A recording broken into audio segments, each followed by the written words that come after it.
մեկ կարող է մի քանի տարի առաջ ենթադրել, որ մեր մոտ կարող է լինել նման կարգի պայքար եկեղեցու դեմ, կամ որևէ ընտրությունների մասնակցող կուսակցություն կարող է իր ծրագրերի մեջ ներառել այդ պայքարը։ Մի քանի տարի առաջ մեկ կուսակցություն նման մի եկեղեցու վերաբերող որևէ բան անհարգալից ինչ-որ մի նախադասություն գրել իր ծրագրերում 0.000 քանի տոկոս կարող։ Այսօր վիճակը ուրիշ է, որտեղ այսօր ամբողջ քարոզչական մեքենան դրել են եւ աշխատացնում են դրա օգտին։ Եվ հիմնական այդ քարոզչական մեքենան հանրային հեռուստատեսությունն է, որը հեռարձակվում է ձեր հողերով, ձեր հաշվին, բյուջեի հաշվին Հայաստանում մեկ եւ գյուղերում նայում են։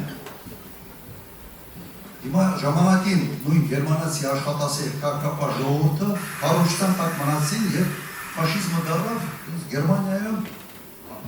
համատարած գաղափարախոսություն։ Հետևանքները գերմանացուց համար հայտնի են։ Ես ինչի համար եմ դա ասում։ Քարոզչական մեքենան կարող է դեֆորմացնել շատ բաներ։ Մեր մոտ այսօր դեֆորմացված է մեր ինքնության կարևորագույն գործոններից մեկը։